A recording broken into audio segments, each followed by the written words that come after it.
నాకు డాంపి డాంప్ అయితే గుర్తులేదు అసలు చదవలేదు ఒకటే డింగ్ డాంగ్ బెల్ ఇదే వాస్తవంగా స్కూల్ విషయాలు షేర్ చేసినప్పుడు నేను కొన్ని విషయాలు చెప్పాలి. ఇప్పుడు అంతే ప్రతి స్కూల్ ఇంగ్లీష్ మీడియం అన్నీ అయినాయి కానీ నేను ఓపెన్గా చెప్తున్నా. నేను నాకు డాక్టరేట్ అవార్డు అయింది, ఎంఫామ్ చేసిన, బీఫామ్ చేసిన, ఎల్ఎల్బీ చేసిన, పొలిటికల్ సైన్స్ కూడా చేస్తున్నా. ఇన్ని డిగ్రీలు అవార్డ్స్ రివార్డ్స్ ఉన్నా కూడా నేను మా ఊర్లో మా స్కూల్లో ఇంగ్లీష్ నేను ఆల్ఫాబెట్స్ 5th క్లాస్ లో నేర్చుకున్నా.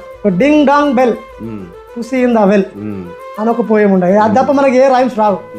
పిల్లగాళ్ళకు కదిలితే వాడు 10-20 చెప్తాడు. అది మొత్తం కూడా రాకపోయేది పాడే ding dong bell to see in the well. అది ఏందో మీరు కూడా ఇప్పుడు తెలియదు ఒక్కోసారి.